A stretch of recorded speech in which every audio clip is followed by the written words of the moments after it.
오늘은 빌립보서 1장 9절에서 11절까지 말씀입니다. 지난번 말씀은요, 사도 바울의 감사가 주 내용이었습니다. 바울의 감사는 빌립보 신자들에 대한 감사였고요, 인간적인 감사가 아니라 예수님의 심정으로 한, 바울의 마음속에 살고 계시는 예수님의 마음으로 깊은 감사를 표현했습니다. 인간적인 감사가 아니었어요. 예수 그리스도가 그 마음을 사도 바울이 표현을 했습니다. 바울의 깊은 감사는요, 지금 이제 기도로 승화가 됩니다. 빌립보 신자들을 위한 영적인 기도로 승화가 됩니다. 우리는 인간인지라 육신이 약하기 때문에 얼마든지 땅의 것들을 위해서 기도할 수가 있습니다. 하지만 우리는요, 이미 하늘에 속한 자이기 때문에 하늘의 가치, 영적인 성숙을 위한 기도로도 그 기도를 하는 것도 너무나도 중요합니다. 사도 바울이 이 빌립보 신자들에게 어떤 기도를 하는지, 어떤 기도가 신자에게 유익하고 정말 필요한 기도인지 하나님의 관점을 한번 우리가 살펴봤으면 좋겠습니다. 자, 1장 9절로 한번 가보겠습니다. 내가 이것을 기도하노니 곧 너희의 사랑이 또한 지식과 모든 판단 면에서 더욱더 풍성해져서. 자, 지금 사도 바울은요, 빌립보 신자의 사랑이 풍성해지기를 지금 기도를 하고 있습니다. 여기서 사랑은요, 그리스어로 아가페입니다. 사랑, 아가페. 이 아가페는 우리가 잘 아는 단어죠. 아가페는 어떤 사랑입니까? 아가페는 하나님의 사랑이고, 그리고 하나님께 의존된 사랑이고, 하나님으로부터 기인된 사랑이 바로 아가페 사랑입니다. 아가페 사랑은요, 나한테 유익을 주지 않아도 하는 무조건적인 사랑이고요, 그리고 타인의 유익을 위해서 희생을 하는 이타적인 사랑이 바로 아가페 사랑입니다. 하나님께서 이 아가페 사랑으로 우리를 구원해 주신 거죠. 지금 바울은요, 신자들이 아가페 사랑으로 풍성해져 가지고 그들의 신앙이 사랑으로 특화되기를 지금 기도를 하고 있습니다. 자, 그런데 본문을 보시면 어떤 측면에서 사랑이 풍성해지기를 기도하고 있죠? 본문을 보시면요, 지식 면에서 사랑이 풍성해지기를 기도하고 있습니다. 지식 면에서 사랑이 풍성해진다. 이 말이 무슨 의미일까요? 지식 면에서. 여기서 지식은요, 단순한 지식을 말하는 게 아닙니다. 단순한 지식은요, 그리스어로 그노시스라는 단어입니다. 그런데 오늘 본문에 나오는 지식은요, 그노시스가 아니고 앞에 에피가 붙은 에피그노시스입니다. 이 에피라는 접두사는요, 강조를 의미하는 접두사예요. 그래서 깊은 지식을 의미합니다. 이 에피그노시스는요, 신약 성경의 용례가 어떤 용례가 있냐면 신앙적인 부분, 그리고 윤리적인 부분과 관련해서 사용이 되고 있습니다. 그러니까 이 말은 뭐냐면요, 영적으로 진보된 충분한 지식을 말하는 것입니다. 이 지식은요. 자, 이 에피그노시스는요, 신약 성경에 20회 정도 사용이 되었는데요, 대부분 어떤 때에 사용이 되었냐면 하나님을 아는 것, 그리고 그리스도를 아는 것, 진리를 아는 것에 이 단어가 사용이 되었습니다. 그냥 일반적인 머리로 아는 지식, 이걸 얘기하는 게 아니에요. 자, 20개 구절들 중에서 한 구절만 보겠습니다. 고린도전서 13장 12절입니다. 우리가 지금은 거울을 통해 희미하게 보나 그때는 얼굴을 마주 대하여 보며 내가 지금은 부분적으로 아나 그때는 주께서 나를 아시는 것 같이 나도 알리라. 아멘입니다. 하나님이 나를 아시는 것 같이 나도 진리에 대해서 온전히 알게 될 것이라는 그런 지금 말씀이죠. 여기서 안다라는 말이 아까 그 에피그노시스 단어입니다. 9절 본문 다시 한번 보겠습니다. 본문이 말한 이 지식은요, 영적으로 온전히 충분히 아는 지식을 말하는 거죠. 뭐에 대해서 충분히 아냐면요, 하나님의 뜻에 대해서 충분히 아는 겁니다. 하나님의 뜻에 대해서 충분히 아는 거예요. 하나님의 지식과 생각과 나의 지식과 생각은 천지 차이입니다. 그래서 이것을 안다는 것은요, 쉬운 게 아니죠. 그래서 사랑이 지식면에서 풍성해지는 말은요, 하나님의 뜻대로, 하나님의 원하심대로 사랑을 하는 것을 말하는 겁니다. 하나님의 말씀을 딱 보고 묵상하면서 하나님의 뜻을 충분히 깨달아서 그 뜻대로 사랑을 한다는 것이에요. 하나님이 원하시는 방식으로, 하나님이 원하시는 그 지점에서 기꺼이 사랑하는 것을 말합니다. 감정적인 것뿐만 아니라요, 나의 생각, 나의 기준을 넘어서 가지고 하나님의 기준대로 사랑하는 것이 바로 지식면에서 사랑이 풍성해진다는 것의 의미입니다. 다시 한번 본문을 보겠습니다. 9절 다시 한번 보겠습니다. 먼저 지식면에서 사랑이 풍성해지라고 나오죠. 그리고 두 번째는요, 모든 판단면에서가 나오죠. 모든 판단면에서 사랑이 풍성해지기를 기도하고 있습니다. 자, 이것이 무슨 말일까요? 모든 판단면에서 사랑이 풍성해진다. 여기서 모든 판단은요, 영어로는 이겁니다.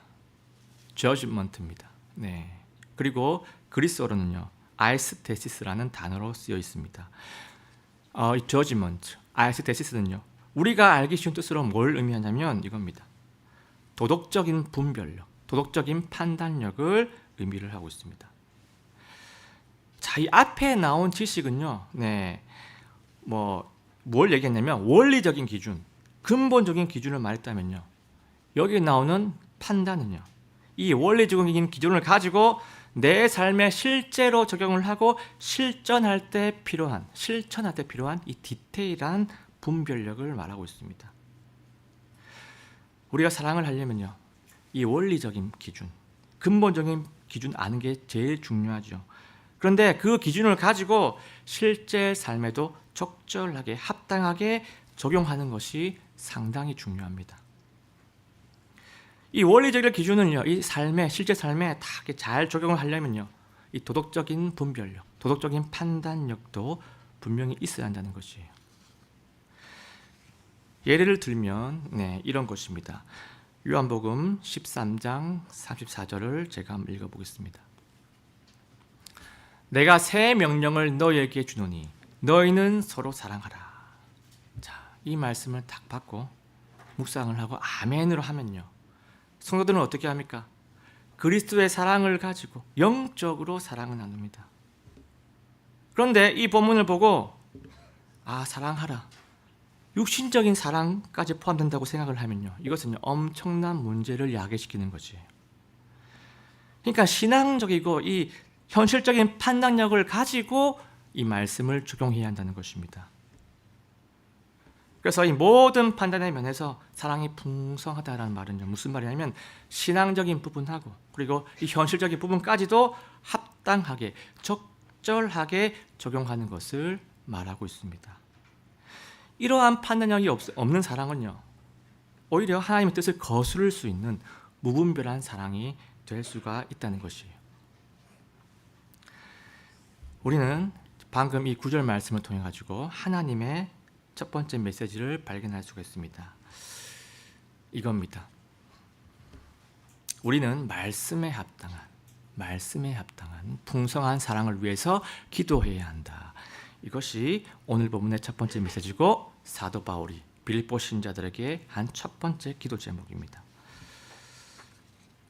자, 이제 10절로 가보겠습니다. 너희가 뛰어난 것을 입증하고 그리스도의 날까지 순전하고 걸려 넘어지게 하는 것이 없는 사람이 되며. 자, 지금 사도 바울은요, 두 가지 목적을 가지고 지금 기도를 하고 있습니다. 앞쪽 부분에 한 가지 목적이 있고 이 뒤쪽 부분에 두 번째 목적이 있어요. 이 앞쪽 부분은요, 현재와 관련된 목적이고요.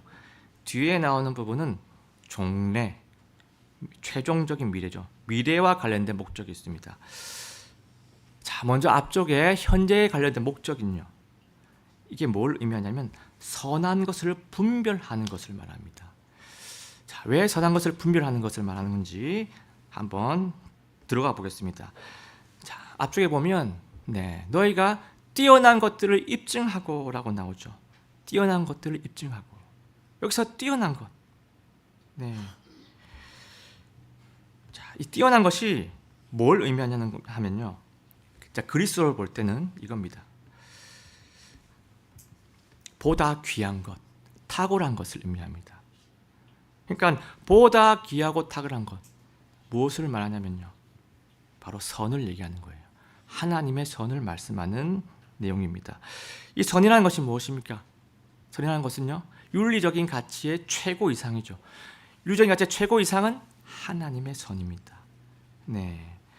그래서 이 10절에서 이 뛰어난 것을 입증하고라는 말은요. 선을 입증하라는 것이에요. 선을 입증하라. 자, 그러면 여기서 입증하다라는 것도 한번 살펴봤으면 좋겠습니다. 입증하다. 이 입증하다는요. 이 그리스어로 보면 도키마젠입니다. 도키마젠인데 이 도키마젠이 어떤 용례로 쓰였냐면요. 그 당시에 이 금속의 순도를 알아낸다거나 아니면 화폐 가치, 이 가치를 알아낼 때 사용되었던 단어입니다. 그러니까 사회적 용례가 그런 거죠. 금속의 순도, 굉장히 디테일하죠. 화폐 주인이 알아내는 거. 그런데 이 단어가 이 성경에서 쓰일 때는요. 용례가 다릅니다. 진리의 여부에 대해서 판별을 하고 분별해낼 때 쓰이는 동사가 바로 이 도키마젠입니다. 그러니까 이것이 진리인지 아닌지 분별을 한다는 거예요. 입증하다는 것은 분별을 하는 것을 의미합니다. 자, 비슷한 관련 구절을 한번 보겠습니다. 이 단어가 쓰인 관련 구절입니다. 고린도전서 3장 13절입니다. 이 구절은 우리가 잘 알고 있는 구절입니다. 각 사람의 일이 드러나리라. 그 날이 그것을 밝히 드러내리니, 그러니까 그리스도 심판석에서 우리의 모든 일들이 어떤 종류인지 하나님 앞에, 예수님 앞에 드러난다는 것이에요. 이는 그것이 불에 의해 드러나며 그 불이 각 사람의 일이 어떤 종류인지 그것을 시험할 것이기 때문이라. 자, 여기서 시험할 것이기 때문이라. 이 단어가 분별한다는 의미라고 뜻입니다. 똑같은 아까 단어 도키마젠이 쓰였습니다.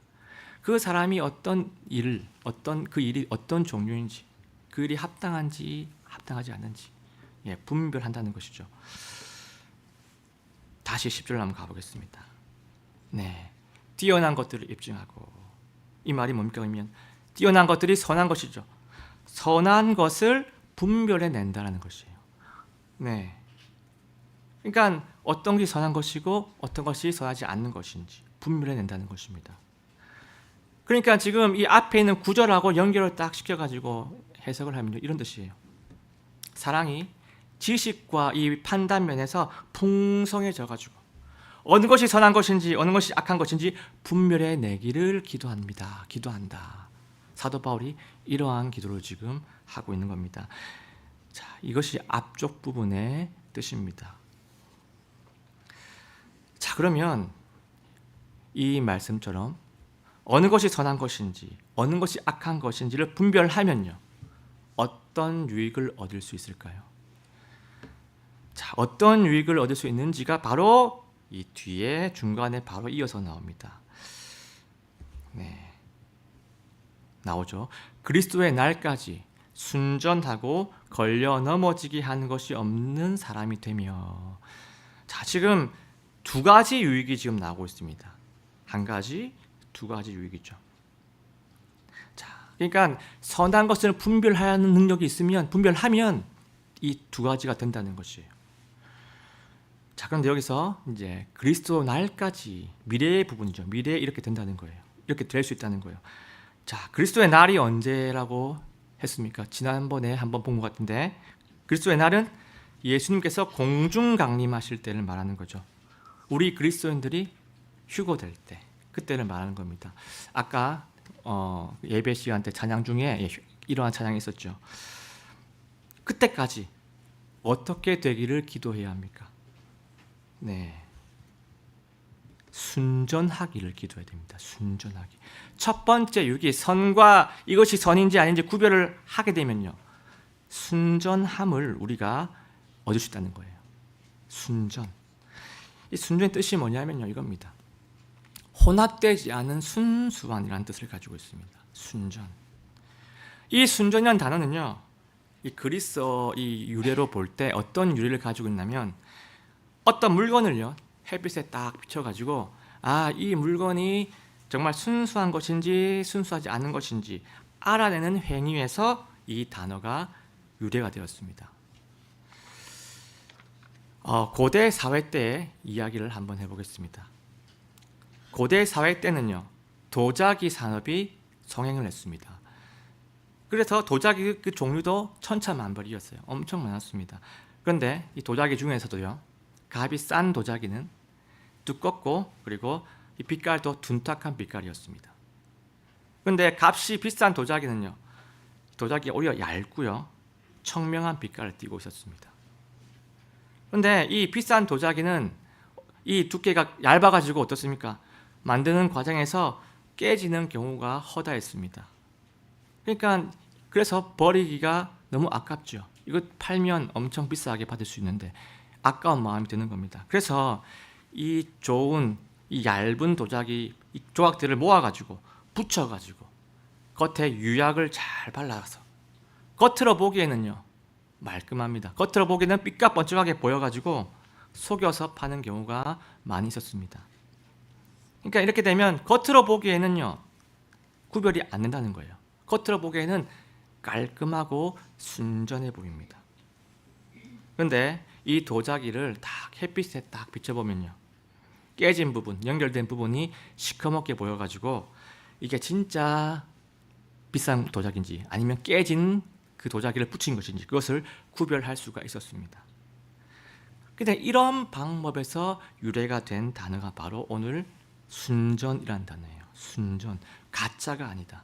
진짜고 순수한 것들로 이루어져 있다. 이런 의미를 가지고 있습니다. 지금 사도 바울은요, 무엇을 기도하고 있냐면요, 어떤 것이 선한 것인지 어떤 것이 악한 것인지를 분별을 해서 예수 그리스도가 오실 그날까지, 그때까지 순전하고 순수한 신부가 되기를 기도를 하고 있습니다. 빌보 신자들이 순전하고 순수한 신부가 되기를 기도를 하고 있습니다. 그래서 이 선과 악을 분별하는 능력이 중요하다는 거예요. 이것이 하나님의 뜻인지 아닌지 분별하는 능력이 참으로 중요하다는 것입니다. 형식적으로 보기에는 옳아 보이는데요, 겉으로 보기에는 옳아 보이지만 도자기처럼, 유약으로 붙여놓은 도자기처럼 겉으로 보기에는 멀쩡해 보이지만 정말 그 행동이 하나님의 뜻에 부합한 것인지 아닌지 분별하는 능력은 참으로 중요하고요, 우리가 하나님 앞에서 순전한 삶을 살아갈 수 있는 그 전제가 됩니다. 선을 분별해낼 때 우리가 순전하게 순수한 신부가 될 수 있는 전제가 됩니다. 몰라서 짓는 죄도 우리 신자들한테는 마이너스라는 것이에요. 자, 이제는 선을 분별해낼 때 그때 얻을 수 있는 유익 두 번째입니다. 자, 두 번째 유익은요, 허물 없는 삶으로 살아갈 수 있다. 날아갈 수 있다. 허물 없는 삶으로 살아갈 수 있다. 이것이 두 번째 유익입니다. 자, 10절 뒷부분 보겠습니다. 두 번째 유익이었죠. 걸려 넘어지게 하는 것이 없는 사람이 되며, 선을 분별하는 능력을 가지면 처음에는 순전이 있죠. 내가 순전해지는 것. 그 다음에 걸려 넘어지게 하는 것이 없는 사람이 되며, 자, 여기서 걸려 넘어지게 하는 것이 없는 이라는 형용사가 있죠. 형용사입니다. 이 형용사는요, 그리스어로 이거예요. 아프로스코포스라는 그리스어입니다. 근데 이 뜻이 뭐냐면요, 두 가지를 가지고 있어요. 허물이 없는 이라는 뜻하고 실족시키지 않는 이라는 뜻, 두 가지를 다 가지고 있습니다. 근데 이 두 가지가 상반된 게 아니에요. 서로 연결되어 있고 비슷한 거예요. 허물이 없는, 허물은 누가 없습니까? 내가 허물이 없는 이고 실족시키지 않는 이라는 말은 상대방을 실족시키지 않는다는 것이에요. 두 가지 뜻 모두를 가지고 있는데, 그런데 오늘 본문에는요, 이 두 가지 모두를 고려하시면 됩니다. 모두를 포함하시면 됩니다. 왜 두 가지 모두를 포함하면 되냐면요, 남을 실족시키지 않으려면 내 삶이, 내 자신이 허물이 없어야 하고요, 반대로 내 삶이 허물이 없으면요, 남을 실족시키지 않을 수가 있기 때문입니다. 둘 다 상통한다는 거예요. 남을 실족시키는 때는 나에게 허물이 있을 때 그것이 가능합니다. 이 실족시킨다는 의미는요, 상대에게 상처를 주는 것을 말하는 건데요, 이게 상대에게 정신적인 데미지를 준다는 것이에요. 그런데 우리가 정말 이 영적인 분별력이 있으면요, 선을 분별하는 능력이 있으면요, 남에게 상처를 주는 경우가 아주 많이 줄어들 것입니다. 선을 알고 있고 하나님의 진짜 뜻을 알고 있다면요, 단순하게 1차원적으로 말하거나 행동하지 않고 좀 더 성숙하게 반응을 하기 때문에 남에게 상처 주는 일이 많이 줄어들 것입니다. 지금 사도 바울은요, 신자가 순수하게 자신을 지킬 것을, 이 지키는 것도 말하고 있고 기도하고 있고요, 동시에 남을 실족시키지 않는 성숙한 신자가 되기를 같이 기도를 하고 있습니다. 나 자신에 대해서 기도하고 있고 상대방에 대해서 실족시키지 않게 하는 것도 기도하고 있습니다. 그래서 오늘 본문의 두 번째 메시지는 바로 이겁니다. 우리는 선의 분별력을 위해서 기도해야 한다. 어느 것이 하나님의 뜻인지, 어느 것이 하나님의 뜻이 아닌지를 분별하면요, 나 자신이 순전할 수 있고, 그리고 남을 실족시키지 않는 그러한 성숙한 그리스도인이 될 수 있기 때문에 우리는요, 나의 선의 분별력을 위해서, 또 누군가를 위해서 이 부분을 기도해야 합니다. 자, 그리고 이제 11절로 한번 가보겠습니다. 예수 그리스도로 말미암은 의의 열매들로 가득하여 하나님의 영광과 찬양이 되기를 구하노라. 아멘입니다. 지금 사도 바울은요, 의의 열매들로 가득하기를 기도하고 있습니다. 빌립보 신자들이 의의 열매들로 가득하기를 기도하고 있어요. 여기서 의의 열매들이 무엇일까요? 이 의의 열매들이 뭐냐면요, 신자가 예수님에 붙어 있어서 맺는 열매를 말합니다. 그러니까 성령의 열매를 말하는 것이죠. 성령의 열매는요, 우리의 의지로 되어지는 게 아닙니다. 예수님께 딱 붙어 있을 때, 예수님을 통해서만이 이루어지는 열매들이 바로 성령의 열매예요. 성령이 내 안에 계신다고 해서 무조건 의의 열매들이 무조건 맺는 것이 아닙니다. 성령이 계시다고 해서 자동적으로 막 열린다면요, 저절로 막 열린다면요, 사도 바울이 굳이 이렇게 기도할 필요가 없지요. 갈라디아서 5장 22절 23절 제가 한번 읽어보겠습니다. 그러나 성령의 열매는 사랑과 기쁨과 화평과 오래 참음과 부드러움과 선함과 믿음과 온유와 절제니 이 같은 것들을 대적할 법이 없느니라. 아멘입니다. 성령의 열매는요, 하나님이 가지고 계시는 덕목이고요, 특히 사람들과의 관계에서 많이 관련이 있는 덕목입니다. 사람들과의 관계에서는요, 성령의 도우심이 필요하다는 것이에요. 요한복음 15장에 나오는 포도나무 비유 말씀 한번 보겠습니다. 요한복음 15장 4절 5절 내 안에 거하라. 그러면 나도 너희 안에 거하리라. 가지가 포도나무 안에 거하지 아니하면 스스로 열매를 맺을 수 없는 것 같이 너희도 내 안에 거하지 아니하면 더 이상 열매를 맺을 수 없느니라. 5절은 다 같이 한번 읽어보겠습니다. 시작. 나는 포도나무요 너희는 가지니라. 사람이 내 안에 거하고 내가 그 안에 거하면 바로 그 사람은 많은 열매를 맺나니 나 없이는 너희가 아무것도 할 수 없느니라. 아멘입니다. 나 없이는 너희가 아무것도 할 수 없느니라. 자, 여기서 거한다는 말이 나오죠. 거한다. 네. 이 거한다는 말은요, 예수님 안에 거한다는 말은요, 예수님을 믿어서 예수님께 연합되었다는 것을 의미하고요. 그 뜻과 플러스 해가지고 그 이후로 예수님과 친밀한 관계를 가지는 것도 같이 포함을 하고 있습니다. 예수님과 친밀한 관계가 안 되면요, 친밀하지 않으면요, 그 의의 열매의 양도, 그 의의 열매의 퀄리티도 달라지기 때문이에요.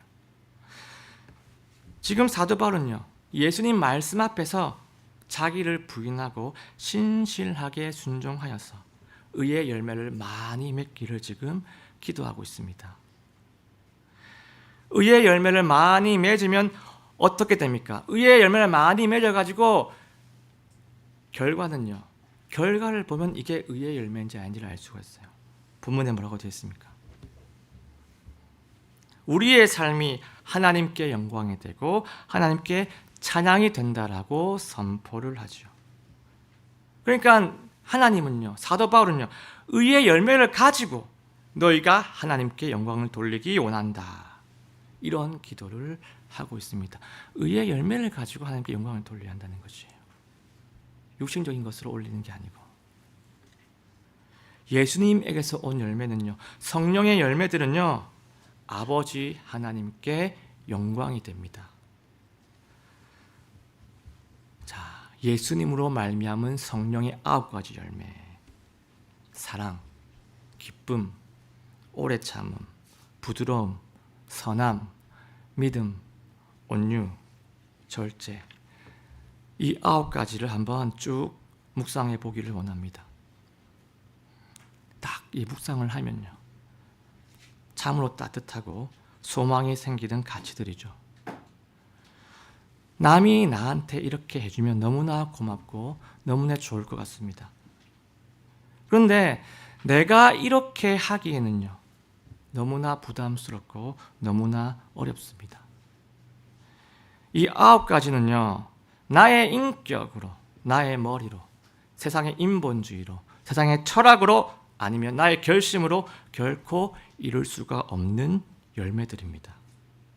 오직 나의 구원자가 되시고 나의 주님 되신 예수 그리스도로 말미암아 성령 충만함으로, 성령의 그 지배하심으로 가득해질 수 있는 열매가 바로 이 성령의 9가지 열매라는 것이에요. 그래서 뭡니까? 그래서 의의 열매라고 하는 거예요. 나의 열매도 아니고 나의 고행, 그 열매가 아닙니다. 그리고 의로운 예수 그리스도로 말미암은 열매들이라고 우리가 말을 하고 성경이 말씀하고 있습니다. 오늘 본문의 세 번째 메시지는 바로 이겁니다. 우리는 의의 열매의 가득을 위해서 기도해야 한다. 이것이 오늘 본문의 마지막 메시지입니다. 오늘 본문에서 사도 바울이 이 빌립보 신자를 너무나 사랑하죠. 너무나 사랑하는 빌립보 신자를 위해서 기도한 3가지는 바로 이거였습니다. 첫 번째, 말씀 안에서 풍성한 사랑을 가지는 것. 두 번째, 선의 분별력을 가지는 것. 세 번째, 풍성한 의의 열매를 가지는 것. 이 3가지가 사도 바울의 기도 제목이었습니다. 우리도 이 3가지를 생각하면서 나 자신을 위해서도, 그리고 우리 공동체를 위해서도 기도했으면 좋겠습니다. 자, 그러면 마지막 3번째, 풍성한 의의 열매에 대한 어떤 책에서 제가 본, 정확하게 말하면 토마토와 빨간 사과라는 책이 있습니다. 그 책에서 본 예 하나를 들고 설교를 마치겠습니다. 그 책에는 외국 사람 이름이 주인공이었습니다. 그래서 저는 이제 각색을 해가지고 쉬운 말로 우리나라 이름으로 하겠습니다. 신실이라는 사람이 있었습니다. 그런데 이 신실이는요, 직장에서 한 사람을 미워하고 있었습니다. 그런데 이 신실이는요, 신자였어요. 예수님 믿는 자였어요. 그러니까 이 미워하는 상태가 너무나도 지금 싫고 너무나도 지금 마음이 불편하고 스스로도 자존심이 상했습니다. 내가 지금 누구를 미워하고 있다니. 거룩한 불편함인 거죠. 그래서 이 신실은요, 자기 친구 똑똑이한테 가가지고 이 사실을 고백했습니다. 너무 불편하기 때문에 해결하고 싶어서 친구한테 고백을 했어요. 친구야, 내가 어떻게 하면 되겠니? 아무리 내가 애를 써봐도 이 미워하는 마음을 어떻게 할 수가 없네. 사라지지가 않네. 어떻게 하면 되겠니? 하면서 친구에게 조언을 구했습니다. 그런데 똑똑이는 나 알고 있었어. 네가 그 직장 그 사람 미워하는 거 알고 있었어. 어떻게 알고 있었는지는 곧 나올 겁니다. 그래서 이 똑똑이가요, 얘기를 합니다. 그래, 신실아, 네가 마음 부분이 이렇게 애를 써도 잘 안 된다고 하면은 그러면 이거부터 한번 해봐. 그 사람에 대한 험담을 한번 멈춰봐. 마음 부분이 안 된다면 그 부분은 네가 할 수 있을 거야. 신실이는요, 얼굴이 빨개졌습니다. 내가 그 사람 험담을 많이 하고 있었구나. 그래서 이 똑똑이가 알고 있었구나. 그 사람을 내가 바로 이렇게 사랑을 하지 못하지만 험담을 멈추는 것은 그래, 내가 한번 해봐야겠다. 그래서 이 험담하는 그 사람, 그 직장인을 험담하는 것을 스톱을 했습니다. 최초의 자기 부인을 한 것이죠. 내가 할 수 있는 부분에서 자기 부인이었습니다. 그리고 하나님께 기도를 했습니다. 하나님 도와주시옵소서. 정말 미워하는 마음이 사라지지 않습니다. 주님 도와주시옵소서. 일단은 제가 험담은 멈추겠습니다. 모든 과정에서 하나님께서 도와주십시오. 이렇게 기도를 했습니다. 어느 날 이 신실이는요, 갑자기 이런 생각이 들었습니다. 그 사람을 위해 기도하지 않을래. 험담을 멈춘 신실에게 내려진 성령의 생각이었습니다. 그 사람을 위해 기도하지 않을래. 미워하는 마음은 내가 어떻게 할 수가 없지만 기도하는 것은 내가 할 수 있지 하면서 신실이는 기도를 시작합니다. 두 번째 자기 부인을 합니다. 그러니까 얼마 뒤에 이러한 생각이 떠올랐습니다. 그전에는 전혀 떠오르지 않았던 생각이 떠올랐습니다. 성령이 주신 생각이죠. 그 사람은 어떤 인생의 사연이 있을까? 그 사람은 어떤 환경에서 자라왔을까? 어떻게 해서 그 사람은 회사에서 그렇게 톡톡 쏘는 그런 사람이 되어버렸을까? 그리고 그 사람도 분명히 좋은 점이 분명히 있을 텐데 내가 그 부분은 전혀 발견을 하지 못했구나. 이런 생각이 쑥 들어왔습니다. 그리고는요, 자기도 모르게 마음이 풀어지고 마음이 싹 부드러워졌습니다. 그 이후로는요, 신기하게 미워하는 마음이 사라졌고요. 그 직원과의 관계도 전보다 좀 더 나아지고요. 그 미워하는 마음으로 더 이상 고통을 받지 않았다고 합니다. 이것이 바로 예수 그리스도를 통해서 오는 의의 열매라는 것이에요.